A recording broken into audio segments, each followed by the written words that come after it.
Assalamualaikum warahmatullahi wabarakatuh. Selamat bergabung anak-anakku tercinta di kampus kita tercinta ini, SMK Korpri Sumedang. Semoga kita semua diberikan kesehatan dan bisa melanjutkan aktivitas kita seperti biasanya. Perkenalkan, nama Ibu Rika Dewi Tasari. Nah, di sini Ibu diberikan tugas untuk memaparkan materi tentang norma hidup bersih dan bahaya narkoba.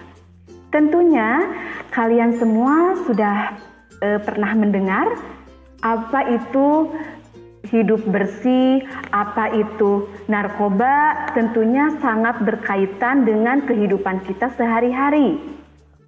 Mungkin waktu di SMP kalian pernah belajar tentang narkoba, kemudian hidup bersih itu seperti apa.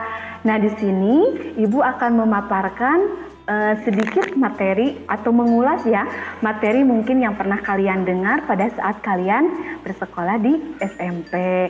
Nah, sekarang kalian sudah menjadi siswa atau siswi SMK lagi ya, dengan pakaiannya pun juga warnanya berbeda. Ya, sekarang sudah bukan putih biru lagi, tetapi putih abu. Ya, tentunya dan Ibu harapkan kalian di sini sudah berpikirnya lebih dewasa, lebih memikirkan ke depannya untuk bersikap dan perilaku lebih baik.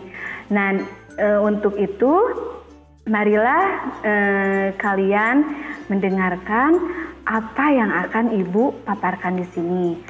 Untuk budaya hidup sehat ya, ini berkaitan dengan apa yang biasa kalian lakukan dalam kehidupan sehari-hari. Baik itu di sekolah, baik di keluarga ataupun di masyarakat. Untuk yang akan Ibu sampaikan di sini berkaitan dengan pola hidup sehat, mari kita tanamkan prinsip bahwa kesehatan itu merupakan suatu kebutuhan.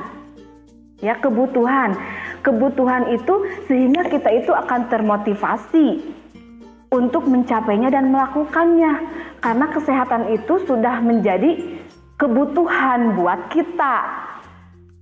Bagaimana cara melakukan hidup sehat dan bersih di lingkungan kita? Di antaranya yang pertama yaitu menggunakan air bersih. Kenapa kita harus menggunakan air bersih? Salah satu ciri dari air bersih itu yaitu di antaranya tidak jernih, keruh, berbau. Itu sebaiknya tidak boleh kita gunakan, ataupun boleh kita gunakan yaitu harus dengan diolah dulu secara maksimal dengan menggunakan saringan sederhana misalnya, ya, itu dengan menggunakan air bersih. Kemudian cara melakukan hidup sehat yang kedua diantaranya yaitu dengan mencuci tangan dengan air dan sabun. Tentunya kalian sudah terbiasa untuk melakukan cuci tangan dengan sabun ataupun dengan air. Berkaitan dengan wabah yang sedang berkembang di negara kita ya. Bukan di negara kita saja, bahkan ini sudah mendunia, yaitu kalian sudah tentunya paham atau tentunya sudah mengetahuinya, yaitu tentang COVID-19. Nah, di sini berkaitan dengan pola hidup sehat, mengapa kita harus mencuci tangan dengan air dan sabun?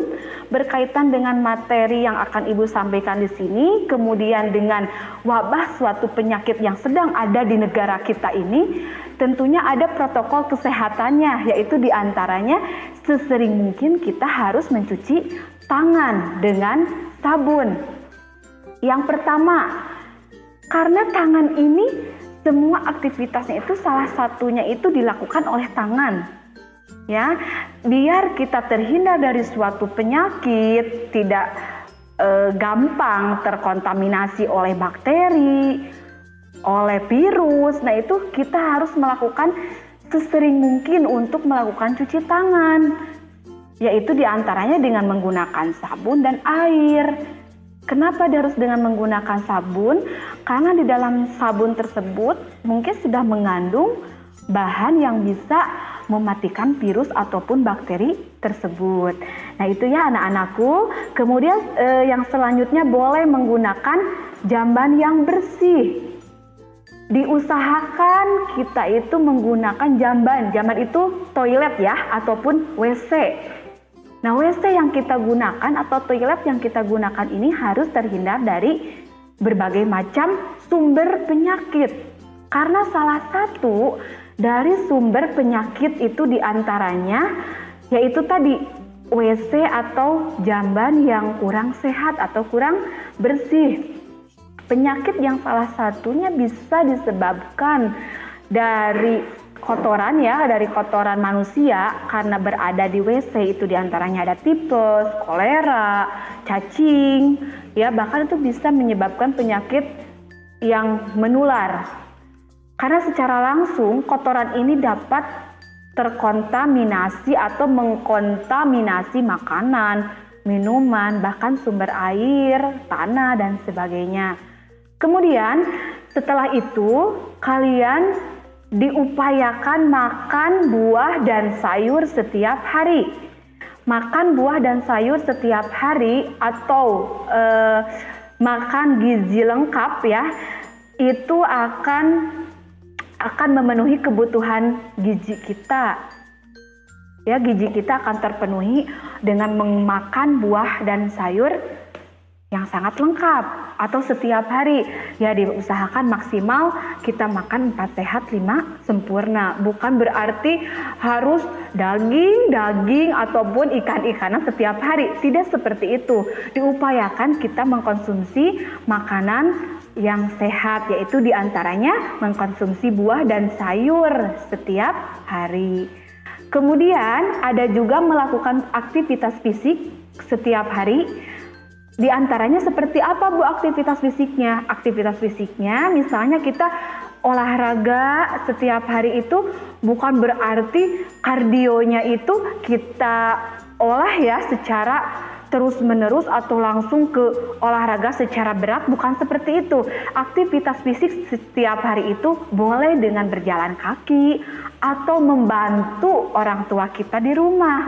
Misalnya dengan melakukan suatu pekerjaan rumah, menyapu ya, kemudian mengepel ya, membantu orang tua. Itu sudah termasuk aktivitas fisik. Nah, kemudian ini yang berkaitan dengan kesehatan kita. Tidak merokok. Ya, untuk siswa-siswaku yang tercinta, yang Kararasep di sini diupayakan tidak merokok. Yang pertama, kalian tentunya sudah tahu bahaya merokok itu apa. Ya, untuk kesehatan itu apa bahayanya, kan? Kemudian untuk bahaya merokok itu bukan hanya pada diri kita sendiri, tetapi pada orang lain. Nah, itu yang sangat berbahaya. Tolong ya, itu diupayakan seminimal mungkin itu kalian tidak merokok. Nah, kemudian tidak menggunakan narkoba. Ya, nah di sini Ibu juga akan memaparkan karena tadi berkaitan dengan hidup sehat, itu salah satunya tidak menggunakan narkoba. Nah, di sini Ibu akan memaparkan apa sih itu narkoba atau apa sih itu bahayanya narkoba jika kalian mengkonsumsinya. Nah, di sini ada yang berkaitan dengan narkoba. Narkoba itu kalian tentunya sudah paham, waktu di SMP juga sudah pernah kalian pelajari ya dengan guru mata pelajaran Penjas kalau tidak salah. Nah, di sini Ibu akan sedikit mengulas apa sih itu bahaya dari narkoba. Narkoba yaitu singkatan dari narkotika, psikotropika, dan bahan aditif lainnya. Ya. Nah, di sini ada juga undang-undang ya, menurut Undang-Undang Nomor 22 Tahun 97 tentang narkotika itu disebutkan. Apa sih itu narkotika? narkotika itu berasal dari zat atau obat dari tanaman atau bukan tanaman, baik itu sintetis ataupun bukan sintetis, yang menyebabkan penurunan atau perubahan kesadaran atau hilangnya rasa, kemudian ada mengurangi sampai menghilangkan rasa nyeri, bahkan dapat menimbulkan ketergantungan. Nah, di sini kalian semua harus paham bahaya dari narkoba itu seperti apa. Bahaya dari narkoba di sini, karena tadi Ibu sudah menerangkan ya, bahan-bahan atau narkotika itu ada yang menyebabkan ketergantungan, ada bahkan yang bisa menghilangkan rasa sakit, ada juga bahkan yang menyebabkan halusinasi, yang menyebabkan kesehatan kita bisa terganggu.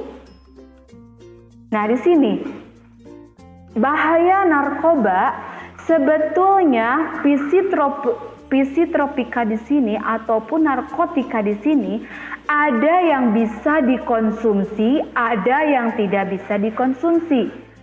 Misalnya, pada dunia kesehatan atau medis, ya, itu para dokter itu ada yang boleh digunakan karena narkoba itu ada di golongan-golongan lagi, ada golongan 1, golongan 2, golongan 3. Bahkan di dunia kesehatan itu ada golongan narkoba yang bisa digunakan. Salah satunya yaitu penghilang rasa nyeri. Mungkin ada juga untuk mengobati suatu penyakit, bisa menenangkan. Nah, itu boleh bisa digunakan oleh dunia medis.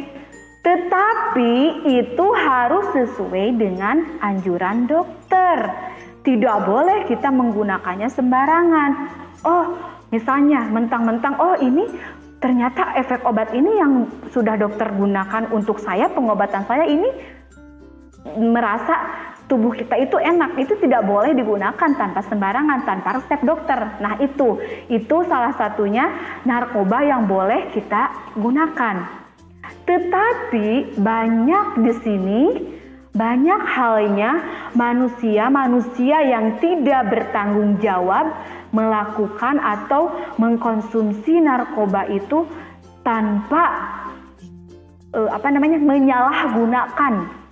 menyalahgunakan penggunaan narkoba di sini.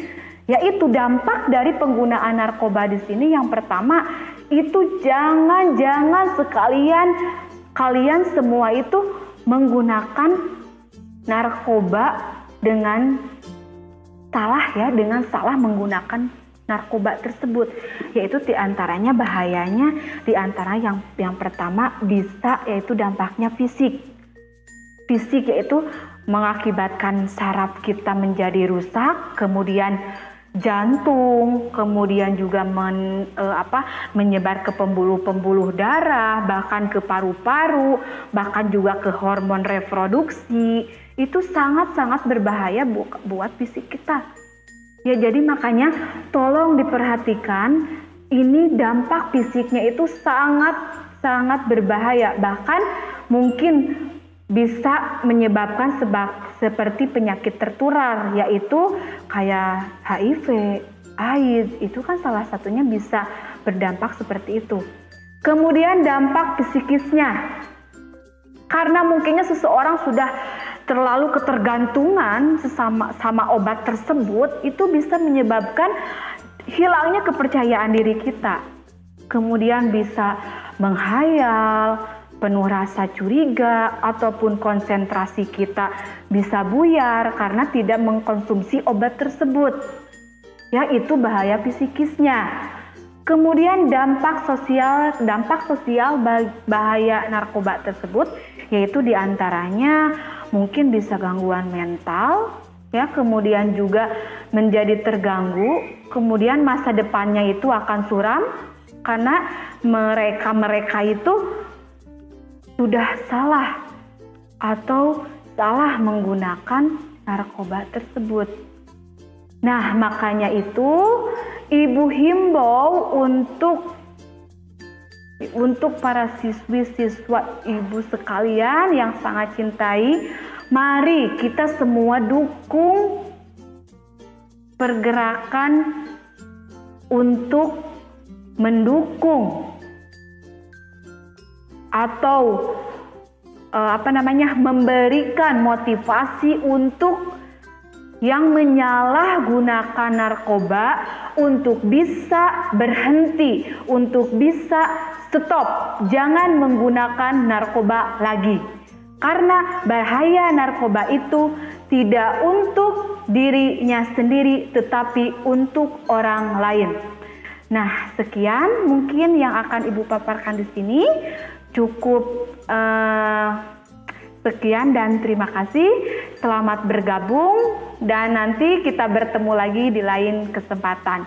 Assalamualaikum warahmatullahi wabarakatuh.